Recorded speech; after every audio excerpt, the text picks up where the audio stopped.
And we like to just remind you by showing you a little video as to why Carole Cook, we lovingly refer to as the Grand Diva of Help Is On The Way.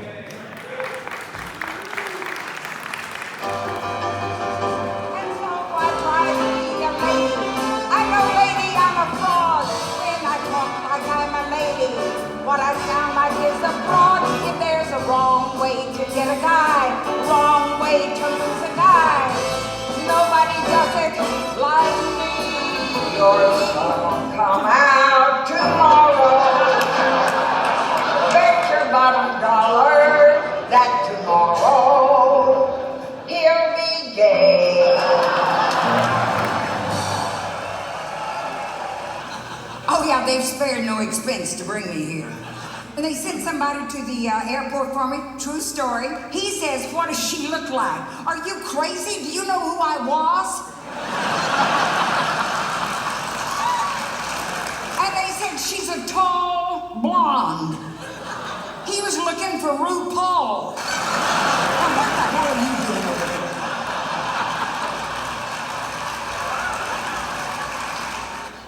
I think he's been standing here doing obscene gestures the entire evening. I've told you 100 times, there's not a deaf person in that audience. Nobody knows what the hell you're saying. You've had work done, haven't you? Is that your life partner on the other side? Mary had a little lamb. Are you getting a thrill out of this? Oh, and I heard something else about a cock ring. Cock ring this. Everybody wanted a cock ring. I didn't even know chickens like jewelry. And these people have talked about same sex, same sex, same sex. We've been having the same sex for 50 years. You don't mean anything to laugh, right?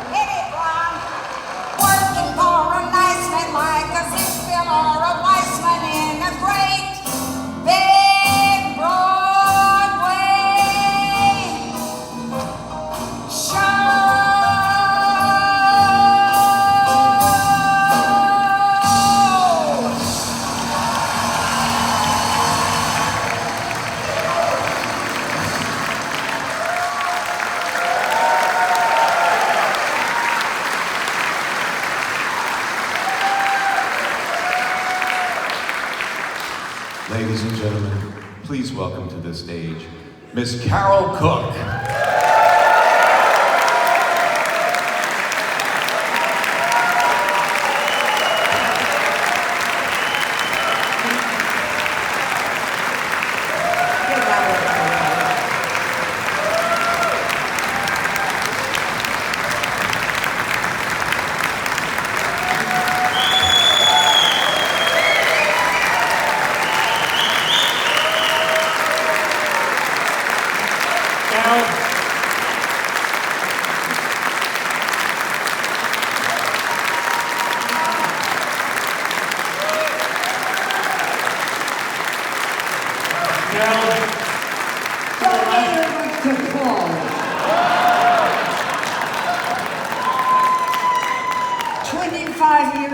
And you are still fucking it up. That's my role. Yes, darling. We just want to honor you. We want to tell you how for 23 years you've been coming here, doing these, entertaining our audiences. You see the reception you get. And you've done this for 30 years in Los Angeles. And I'm sick of it. But we're not sick of you. I'm telling you. No, he said if I didn't do this last performance, that I would never work in this town for free again.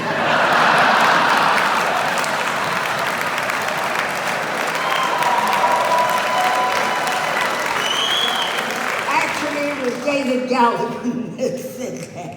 But he'll kill me. Okay, go ahead, I'm sorry. Well, Carole, we just want to take this opportunity to show our love for you by presenting you with your Lifetime Achievement Award for your dedication, for your ongoing support, and for everything you do for us. We love you, Carole. Yes, Carole, we love you. We love you.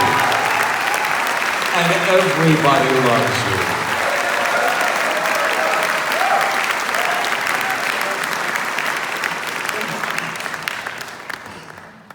Love. And I love you back with all my might. And that's true. Kiss today goodbye. And point me toward tomorrow.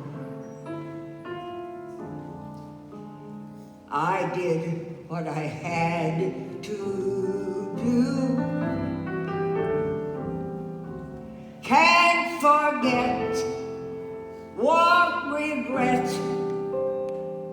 what I did for love. What I did for love. What I did for love.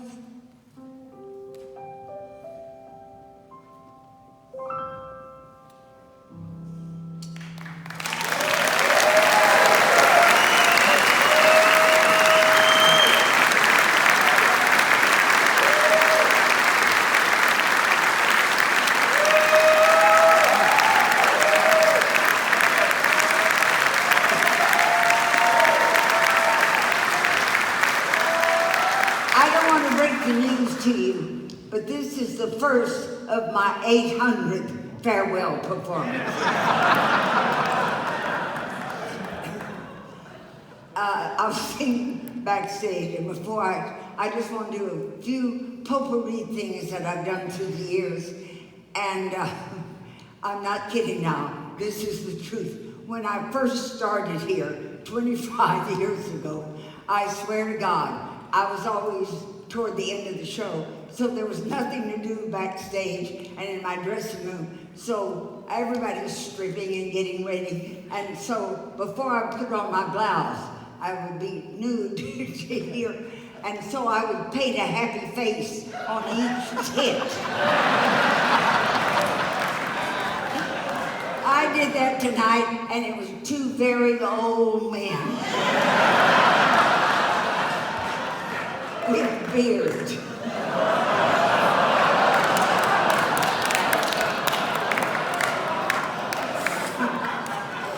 Well, just a quick little run through of, I was born, oh, of course we know that, Carole.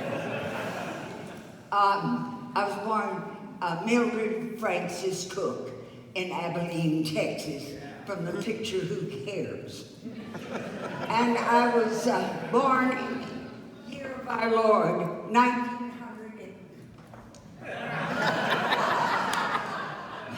Those little naps are wonderful, aren't they?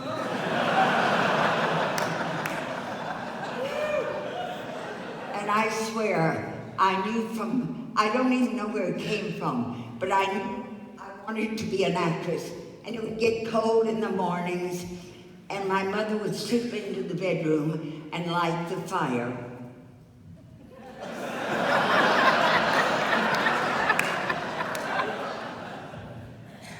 I've been handed a lot of things in my day.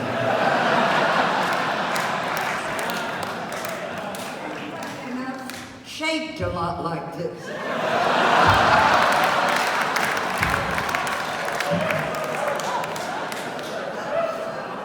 I should have done what Ethel Merman did. She said when she wore these kind of mites, she put one on each tit. So if one went out, the other one was okay. Where the hell was I? Oh, thank you, Mother.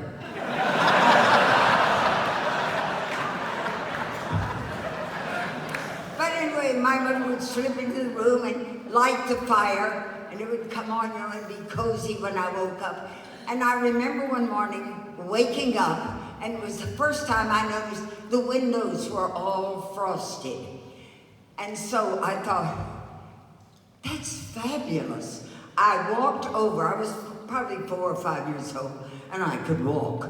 And I walked over to the window, and I swear to you, I wrote on the frosting on the window, I want a baby brother. And 9 months later, I got a baby brother. And years later, I told my mother about it. I said, that was so sweet of you and Daddy to go to all that trouble for me. And she said, oh, Mildred Francis, it was our pleasure. That's the only thing she ever told me about sex. Which brings to mind when you people are always talking about the same sex, same sex. I've had the same sex for 55 years, and it's not that thrilling. Not enough laughter on that. Tom, did you go to the audience paying them? No, I guess not. But anyway, I remember the second thing I ever wrote on the window was, Mildred Francis wants to be an actress. Well, some wishes do come true. I went to New York and became an actress. And it was a lot of good times, a lot of bad times, but it's been swell times. And you all have been a part of that.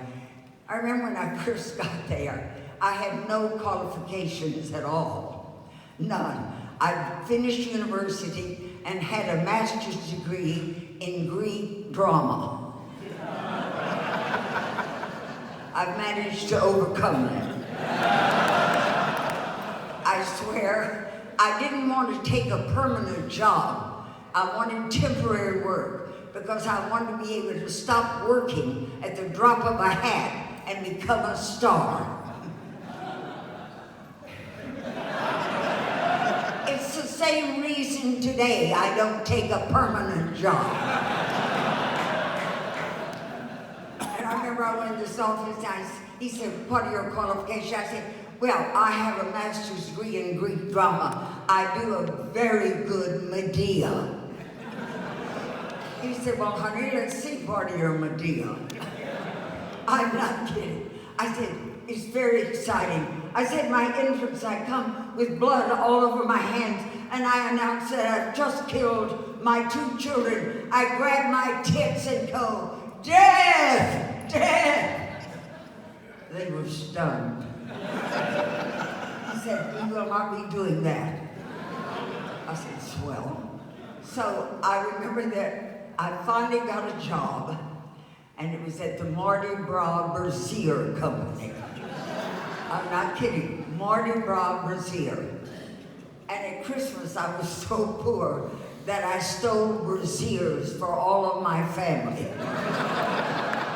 My father, my brother, and strange cousin Bennett. My father, until the day he died, carried things in his bra. Cousin Bennett took to it like that. He was as gay as a field of poppies. But it was fabulous. Went to a lot of funny auditions. David, I'm going to tell this story. True story. I went to an audition, and it was a show called Alive and Kicking. And I'm standing in the wings, and out on the stage came this girl to sing a song called I Love Life. And she had with her, her pianist is always some fabulous man like Bill here. She had a little old woman, I swear, this woman was out of the basement of the church in Abilene, Texas. She weighed about 90 pounds, had gray hair and like curlers in her hair. She wore a little hat with a little veil like this and violets on the hat. She weighed about 90 pounds. She went out and the girls started to sing. I thought, that little woman doesn't have the strength to do anything. My darlings, you could not hear the girls sing. This woman hit that piano, did not use the pedal at all. And people were stunned because it was like Grandma Moses playing the piano.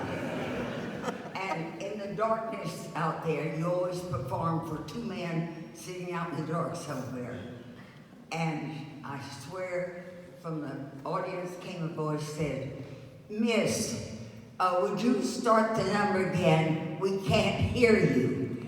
They turned to this little old woman with a little nose veil, and she's sitting there, and they said, "And madam, would you mind not playing so loud this time? We can't hear the artist." She turned, put up the little nose veil, and looked out straight in the darkness, went, "How'd you like a finger up your ass?"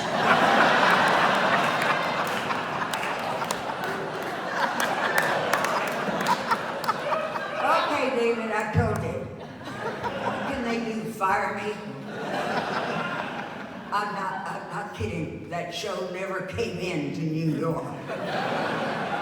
I knew it wouldn't. And summer stock, we did all of that kind of thing, and we had the dollies, and it's been a fantastic time. Absolutely fantastic. And I got to know Lucille Ball, Ethel Merman, and what's fabulous about our group of people is you know those people, and it's not because they're famous, it's because they're so damn talented. No matter what you do, I don't care if you're a ditch digger, if you're the best, it's damn exciting. And I love it is. And if you're a ditch digger, be the best one you can, that's all. And when after I did summer stock, well, it was in my first time to get good parts in summer stock. And the first time I ever knew Lucille Ball was the telephone rang. This was before cell phones. You remember that, don't you, children? And you know, I didn't mind getting it old at all, but I'd like to freeze it about now. After all, darling, death is the new 50.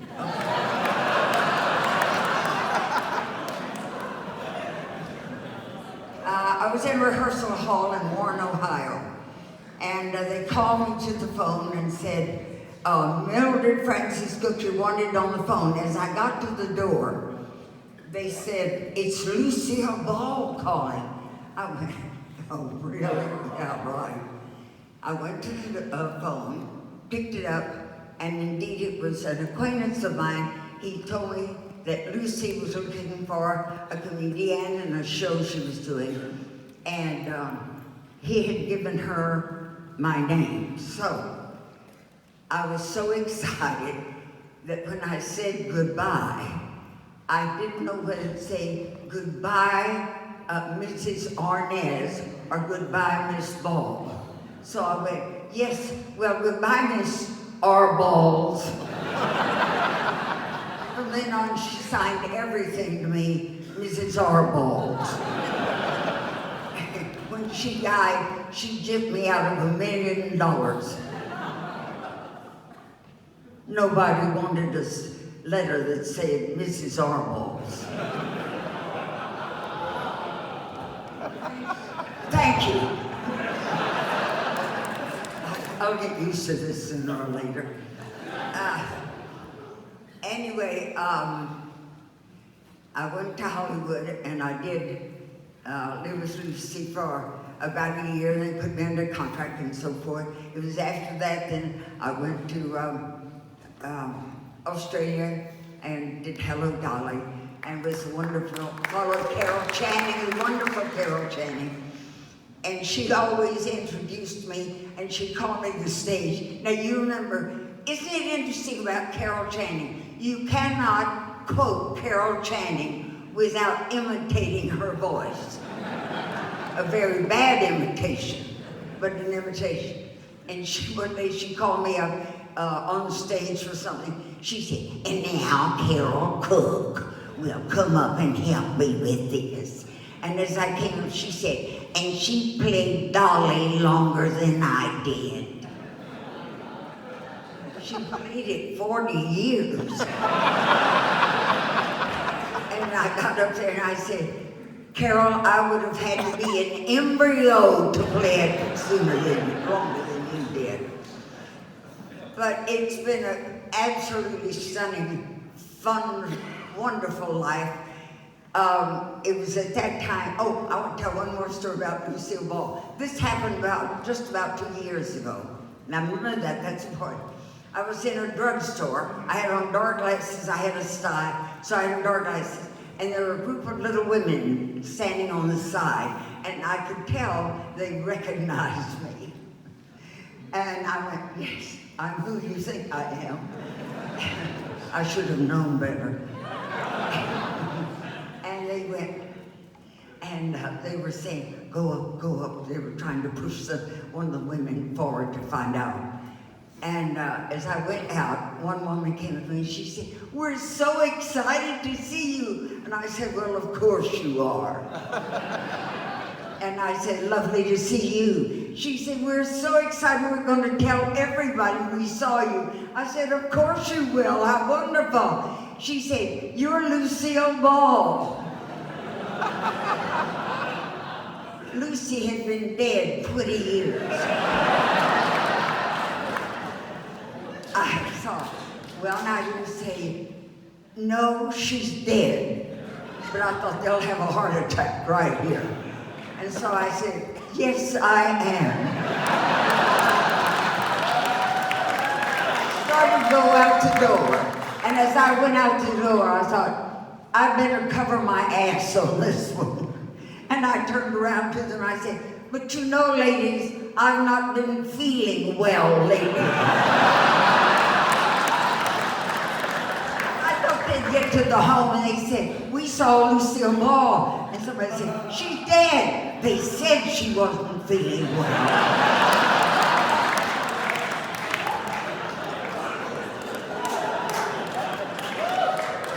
Well, I met my husband, my Prince Charming, my depressed Italian, Tom Troop at this time. And oh, yay! Okay, I know I just embarrassed Tom Troop. But I'll tell you the kind of man he is, and then we'll move on with that. I swear to God, true story. The other day he came home, and he said, he's always very mild-mannered, the nicest person you know.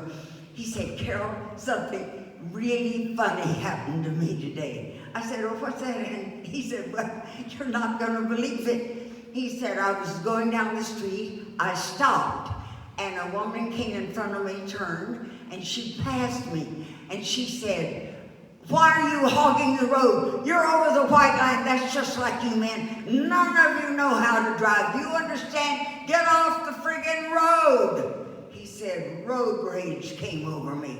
He said, I followed her. I turned around, followed her to the next corner, pulled up beside her, and he said, I said, why are you so mean? Why is everybody so mean today?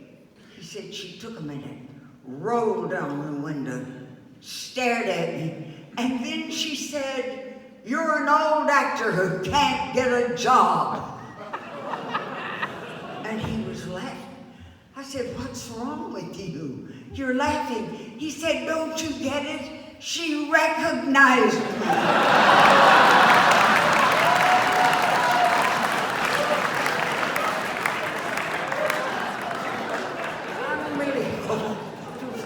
Jessie, darling, as Patty Duke would say, water.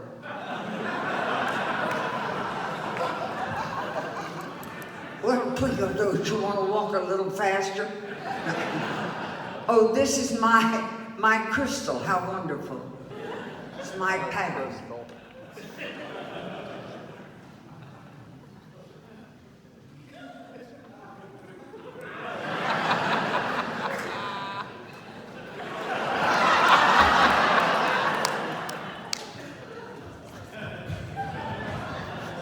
Come over here, darling.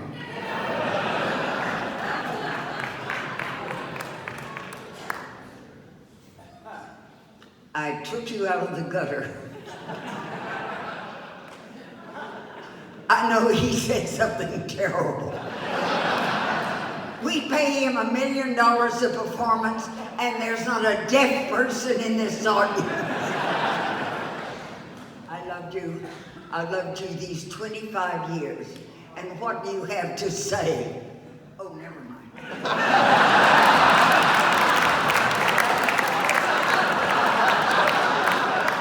On the paper.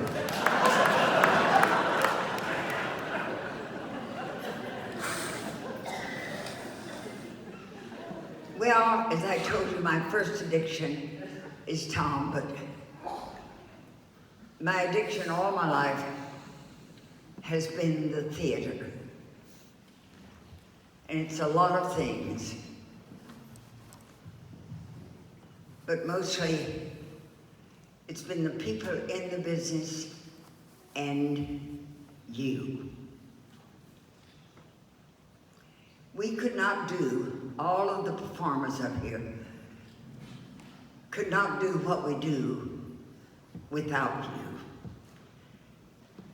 you. I guess we've all done it. I have, from you, Euripides to Jerry Herman. And you are my addiction, the highs, the lows, everything. And I've often thought that a painter can finish a picture. He wants people to see it, but he can finish a picture. Somebody can write a sonata and finish it, have the manuscript finished. We cannot do what we do alone in a room. It won't be finished. We need you. And for that, I'm so, so grateful. We're all grateful. And I'm grateful for the people I've worked with, the singers, the dancers, the set designers, the playwrights, the director, you name it. And I have also been extremely lucky, and I'd like to be personal for this one moment. I have had the support of the best family Mildred Francis Cook could ever have, and I want to thank them tonight. My family, who always come and are just there and have done it. I will be honest, they didn't know I was going to live this long. But they're here tonight, and I thank you.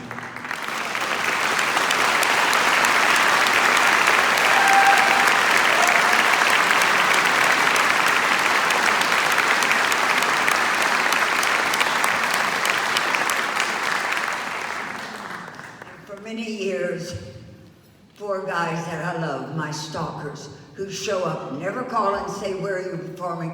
And notice them tonight, my darlings. Go up to them and say, where is she? On their bodies, they will have somewhere a picture of me.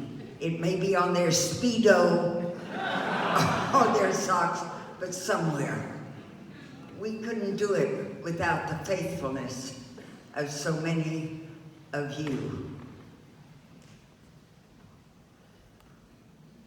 I thank you for all the support you've given all of us in the theater. But tonight, I personally am thanking you for the support that you have given me. Mildred Francis Cook loves you for that. And I feel like Norma Desmond half of the time. It's you people in the dark. But you people in the dark are also my light, and you lead the way.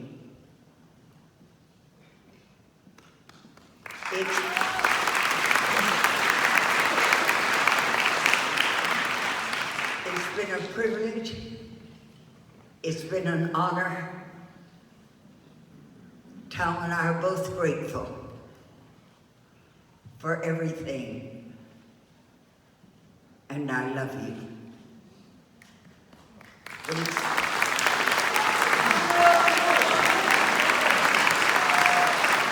my darlings,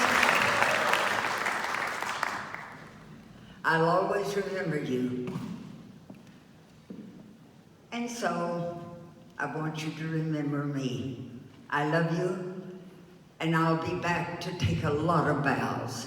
No, just kidding. Thank you again for always being there, and don't forget, my darlings, we're all circling the drain.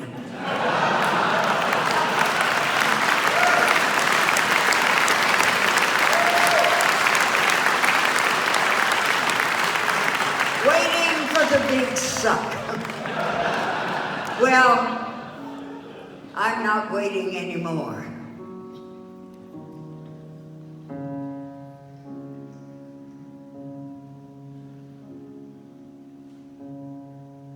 Before the parade passes by, I'm gonna go and taste Saturday's high life. Before the parade passes by, I'm gonna get some life back into my life. I'm ready to move out in front. I've had enough of just passing by life with the rest of them, with the best of them. I can hold my head up high. I've got a goal again. I've got to drive again. I've got to